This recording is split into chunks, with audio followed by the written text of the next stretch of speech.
Salut les polyglottes, on est début janvier 2025, donc j'en profite déjà pour vous souhaiter une excellente année. Et on va aborder le sujet récurrent, le marronnier, à savoir les bonnes résolutions.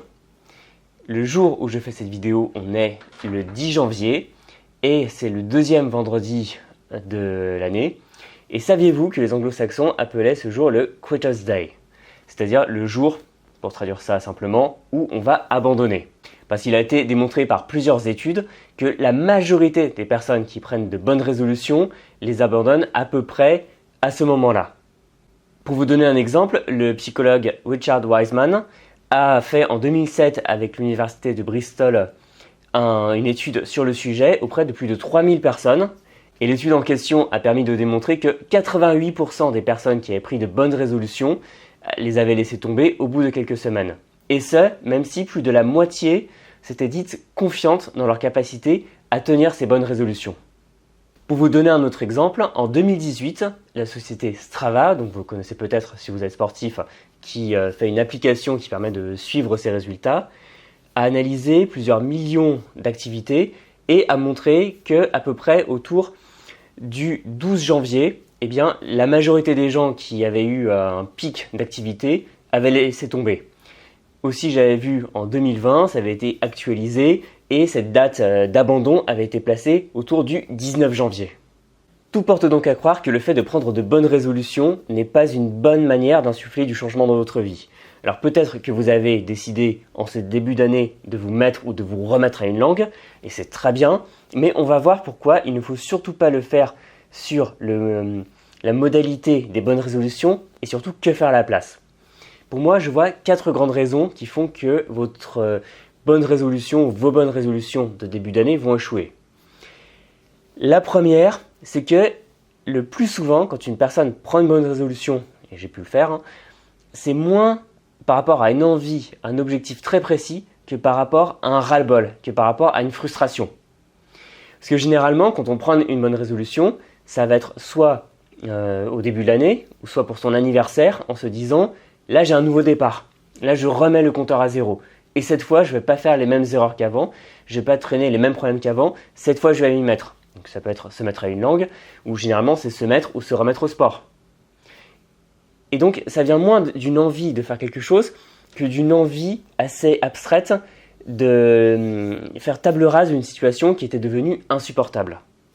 Et le problème avec cette manière de faire, c'est que vous allez simplement insuffler à un moment une sorte de petite bouffée d'oxygène. Vous allez vous dire « ça y est, cette fois la frustration c'est terminé, je vais m'y mettre ».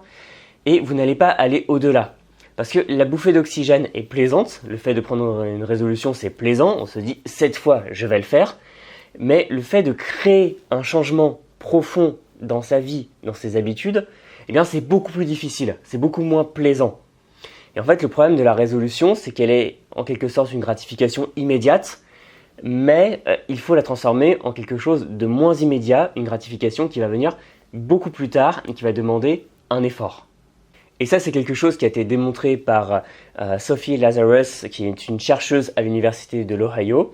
C'est qu'à partir du moment où on va baser la bonne résolution sur quelque chose de négatif, c'est-à-dire par exemple qu'on a envie de changement après une frustration accumulée et qu'on n'en peut plus, ou alors une sensation de manque de contrôle dans sa vie, c'est-à-dire que c'est pour ça d'ailleurs qu'on fait souvent du sport, c'est qu'on n'a pas assez le contrôle en général sur soi-même, on se sent désorganisé, on prompte à la procrastination, ou alors ça peut être parce qu'on s'ennuie. Le problème c'est que quand on base tout son projet de bonne résolution sur un socle qui est aussi friable, généralement on s'auto-sabote assez vite et on finit par laisser tomber. Raison numéro 2, le plus souvent, on ne passe pas de l'envie au projet. On reste beaucoup trop dans l'abstrait. Parce que si vous vous dites « cette année, je vais parler allemand »,« cette année, je vais me remettre à l'espagnol », ce ne sont pas des projets, ce sont des envies qui sont abstraites. Un projet, j'ai aussi cette vision parce que j'ai fait un peu de gestion de production dans mes études, c'est un ensemble d'actions concrètes qui vont vous mener de votre état initial à un état final avec un résultat à la clé, dans un espace de temps qui va être restreint. On va se dire par exemple 3 mois pour arriver à tel niveau en anglais, avec telles actions, avec telles ressources. Là, on est déjà plus dans un projet. moins dans une envie.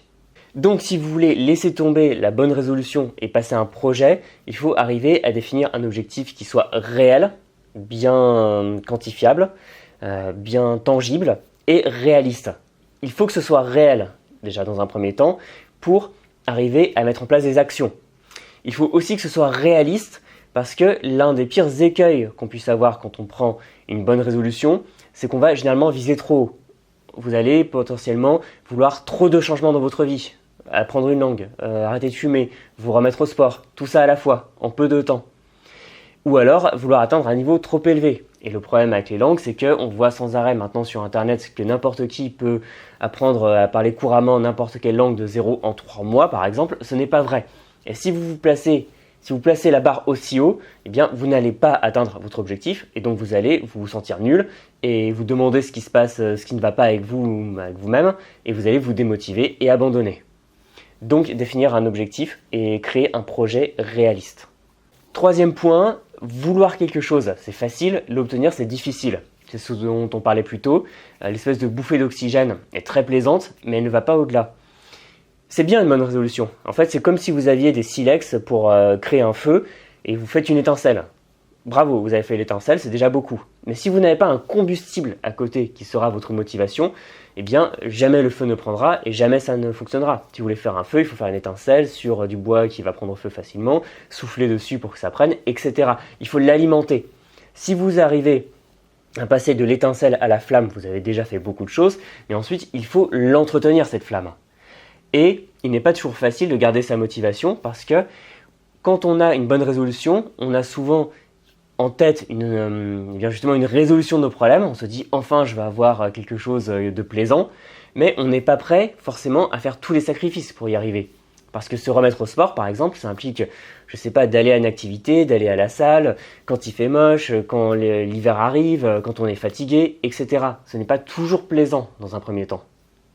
Et si vous avez basé cette bonne résolution sur une frustration, sur un ras-le-bol, eh bien, vous arriverez à rester uniquement dans un état d'esprit négatif. Se dire, là j'en ai marre, j'ai un physique dégueulasse, je veux faire du sport, plutôt que prendre plaisir à l'activité. Et y aller avec plaisir et créer un état d'esprit d'optimisme. Parce que quand on est tout le temps dans un état d'esprit négatif, quand vous allez partir du principe que vous en avez marre, eh bien, vous allez tout baser là-dessus et vous allez passer à côté de votre projet qui est de prendre plaisir à faire cette chose. Prendre plaisir chaque jour à apprendre une langue parce que si vous voyez uniquement l'horizon désiré comme la bonne chose à obtenir, eh bien, toutes les étapes qui seront indispensables entre-temps vont vous sembler aussi désagréables qu'un plat d'épinards à la cantine. Raison numéro 4, la dernière, vous ne savez pas vraiment où vous voulez en venir. Quand je vous parlais d'envie abstraite, c'est l'un des problèmes, l'abstraction. Parce que souvent, quand on veut faire quelque chose, on pense savoir pourquoi on veut le faire.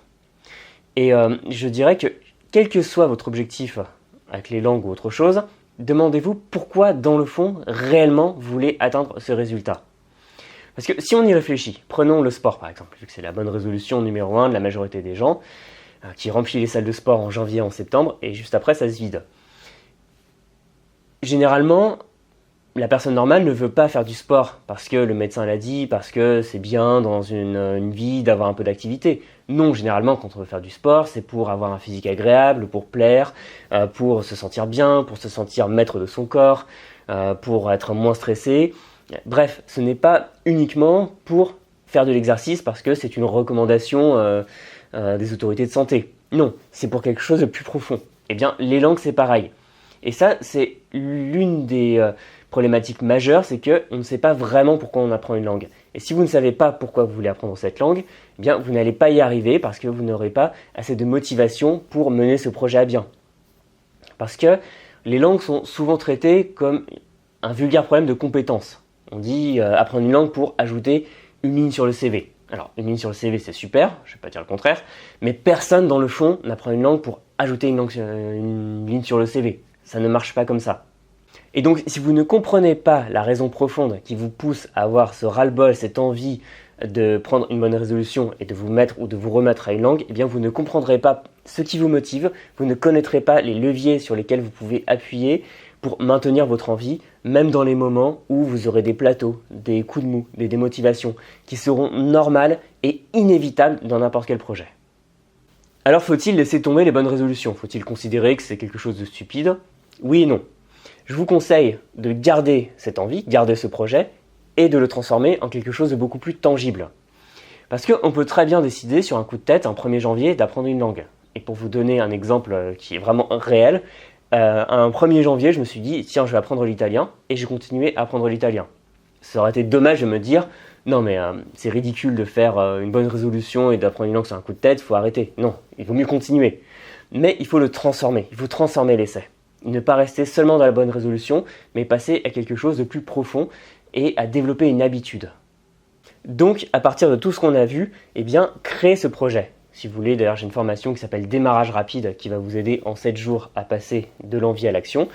Et c'est tout ça, c'est simplement vous fixer un objectif qui va être réaliste, avoir à la fois l'humilité mais un peu d'ambition, croire en vos capacités et avoir un regard, avoir du recul dessus, un regard critique pour savoir quand vous faites mal les choses, revenir sur ce que vous avez mal fait, améliorer et toujours développer ça jusqu'à atteindre vos objectifs intermédiaires et finaux. Et ensuite, passer à l'action. Une fois que vous avez toutes les briques qui constituent les petites actions à faire chaque jour, faites-le tout simplement. Engagez-vous à tenir cet objectif. Trouvez des alliés. Ça peut être par exemple, vous payez les services d'un professeur, ou alors en parler à des amis, ou alors avoir une sorte de mentor qui a déjà appris cette langue, qui est déjà passé par là. Par la suite, vous aurez aussi des amis locuteurs natifs à qui vous apprendrez du français, qui vous apprendront leur langue en retour, et que vous allez voir, par exemple, chaque semaine, ça va créer un rendez-vous, un engagement. Comme ça, vous allez pouvoir le tenir, justement, cet engagement. Et si possible, vraiment, faites-en tous les jours à partir de maintenant. Autorisez-vous à ne pas réussir. On ne réussit pas toujours très bien, parfois on n'avance pas aussi vite qu'on voudrait, parfois on rate un examen de langue, ça peut arriver, mais surtout interdisez-vous d'arrêter, c'est le plus important. Si vous voulez apprendre une langue cette année, si vous voulez transformer votre bonne résolution en des résultats, il faut en faire chaque jour à partir d'aujourd'hui. Donc maintenant, vous vous y mettez, vous vous y remettez, peu importe. Si vous commencez à apprendre une langue, vous avez le site avec tout ce qu'il faut pour trouver des ressources, trouver des méthodes d'apprentissage. Et surtout, maintenant, vous y tenez, et si possible, chaque jour sans exception. C'est vraiment le plus important, c'est d'arriver à passer de quelque chose de très abstrait, de j'aimerais mais je me mouille pas trop, je vais pas aller quand même jusqu'à transpirer pour y arriver, à y arriver, à transpirer pour y arriver. Et ça, chaque jour, et c'est comme ça que vous allez développer une habitude. Et dans quelques mois, au lieu d'avoir laissé tomber, au lieu d'avoir fait partie des 88% des gens qui auront laissé tomber leur bonne résolution, vous ferez partie à l'inverse des 12%. Et pour terminer, une dernière chose, surtout amusez-vous. Et ça, c'est l'un des points fondamentaux pour tenir une bonne résolution, c'est d'accepter que ça va être parfois du travail, d'accepter que ça va être parfois contraignant, mais qu'il ne faut pas juste voir cette espèce de vengeance sur la vie qu'on a quand on se dit cette fois je vais arriver à faire ça, mais que le processus soit plaisant, que le voyage, encore une fois, soit plus important que la destination. Voilà, j'espère vous avoir motivé pour cette année. Si vous avez un projet, que ce soit continuer à apprendre une langue, commencer à apprendre une langue, dites-le nous dans les commentaires, engagez-vous à le faire, réfléchissez à pourquoi c'est important pour vous, réfléchissez à comment y arriver, brique après brique.